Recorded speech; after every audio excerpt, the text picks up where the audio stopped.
Everyone, back tuning into today's video. We're going to have a look at weather for the next week to 10 days. In today's video, there is signs that the Atlantic train is finally starting to run out of steam a little bit. I think we're going to start to see some higher pressure beginning to build up from the south. And of course, in the longer range outlooks, I have been talking about the chance through the second into the third week of November, getting some higher pressure beginning to push up from the south. It could turn very mild for a time with that high pressure.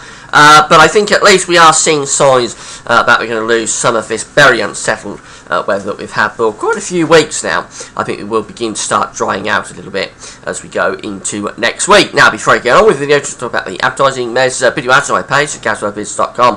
If you hit play on the video ad, you'll be supporting gasworthvids.com. Thanks very much for doing that. Gas Shop is open, so if you want to go to Amazon and do any Christmas shopping at all between now and Christmas, just go through the Amazon banners in Gas Shop and you'll be able to do your Christmas shopping at Amazon as normal.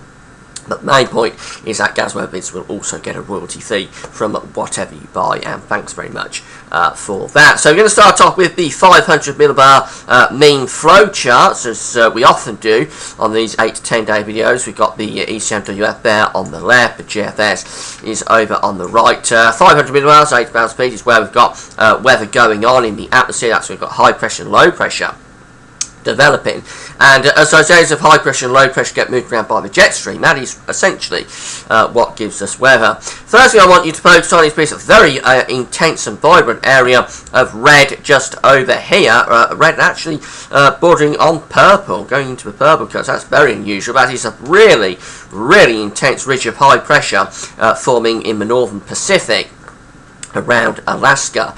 Now that's quite important, because when you get high pressure up there, eventually it can start to transfer to a big trough over the east of the states, and then you can also get some blocking up here over Greenland, and you can also start to get a trough sitting around the British Isles and Western Europe. So you get a trough there, a ridge there, a trough there, and of course a very intense ridge just there. Now, we're not seeing much sign of any of that at the moment. We've got the very intense ridge over Alaska and over the coast of Pacific Canada and the Pacific coast of America. We haven't got the rest of the troughs and the ridges in place yet, but I think it is going to be important as we go through the next few weeks to see how this very intense ridge that's forming up there in the Northern Pacific does translate further downstream.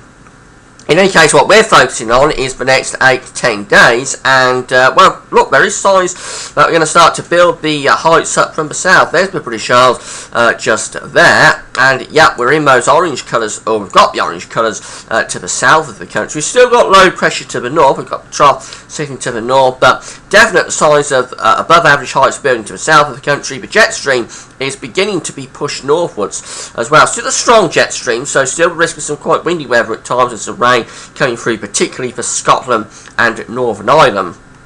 But to be honest, that is a clear indication with those orange colours that high pressure is starting to move up from the south and becoming much more influential across England and Wales in particular. The GFS is very similar. That was the ECMWF, of course, just there. But the GFS, very similar, with the above average heights again sitting to the south of the country as an area of high pressure. The trough is still to the north. We're still running quite a strong jet stream in across the country, particularly going to the north of the country.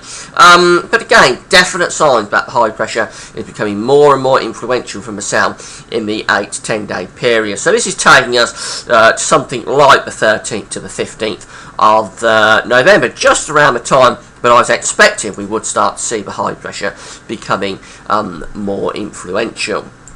Have a look at the GFS temperature and rainfall ensembles. The red line, remember, is where we should be. We're going to be up and down. We're in a bit of a cine wave type pattern that you tend to get with zonal conditions. So at times we'll be bringing warm sectors through, which will lift the temperatures above average. At times we'll be bringing cold sectors through, so we go a bit below the red line.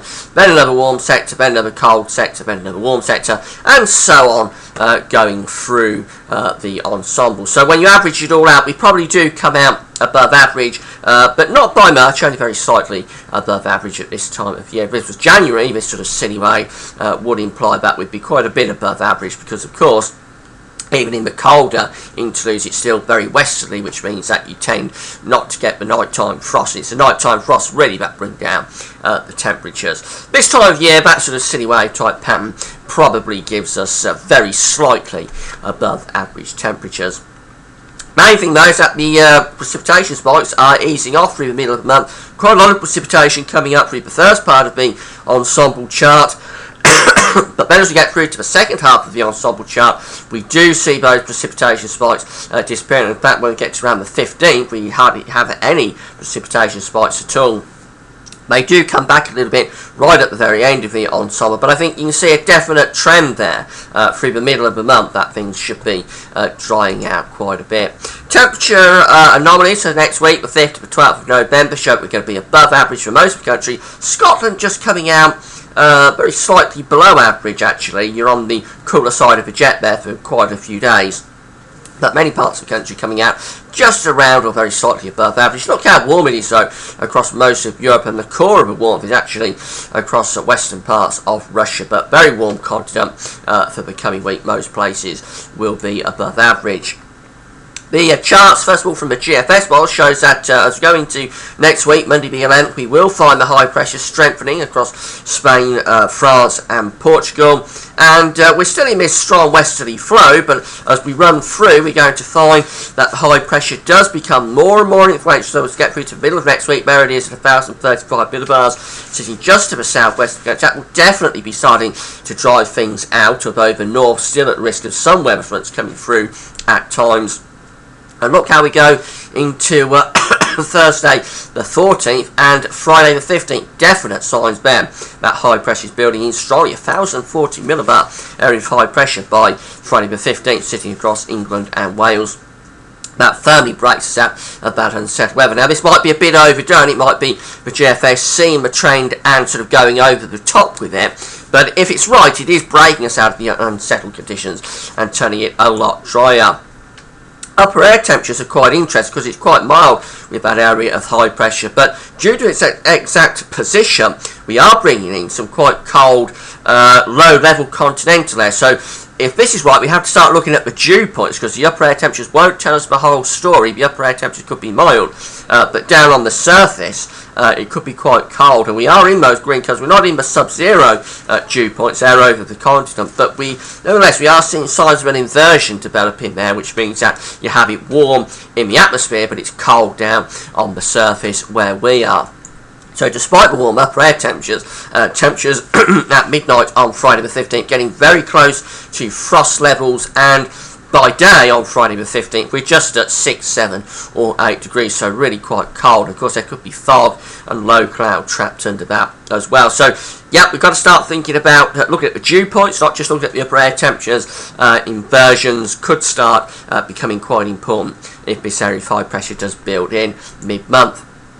The ECMWF again shows a high pressure trying to build in from the south early next week.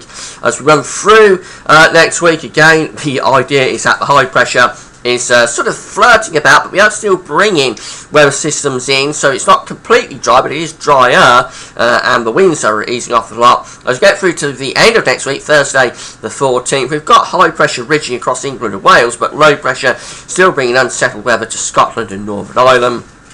And that's sort of how we go in to the end of next week, with high pressure not building as strongly as it does on the GFS. But still, nevertheless, the idea is that for England and Wales in particular, things are trying to settle down, but it's always more unsettled actually to the north of the country. Remember, this is a developing pattern, so really we've got to wait and see how strongly this high pressure builds in next week. This is the GEM, the Canadian model for the end of next week, 10 days away, Friday the 15th of November. Again, has the high pressure building in very strongly, and the position of that high pressure means that actually it could be very, very mild, because we're dragging up air out of the tropical Atlantic, particularly for Scotland and Northern Ireland. If you follow the isobars back, they go right round to the Azores, so we're bringing very mild air up around that high pressure, and yeah, that could be a really mild chart for Scotland and Northern Ireland. But the main thing to take from that is that it's settling down quite a lot, and it does on the GFS as well. The ECMWF not quite so settled, it's more unsettled than those two. But even on that chart, there is indications that that for England and Wales in particular, the high pressure is trying to build in. So I think that's what we're going to be focusing on next week. We're going to be looking for the fact that high pressure is going to try and break us out of this really unsettled phase. Not sure how long it's going to go on for, this high pressure, but certainly it will be a bit of a change through the middle part of the month. If the long-range models are right, we've eventually got to look at that high pressure going further north and probably bringing in some colder air for the end of the month. But that's a very long way off and very speculative. Let's focus on getting the high pressure to build up from the south first of all. So that's what we're looking at. A very unsettled week for the rest of this week, going into the weekend. Then next week, the chance of high pressure building up from the south, particularly affecting England and Wales, but possibly affecting Scotland eventually as well. And the Atlantic train finally showing signs of slowing down a little bit. So drier conditions on the way, I think, particularly for the south next week. That's it for now. Thanks for watching.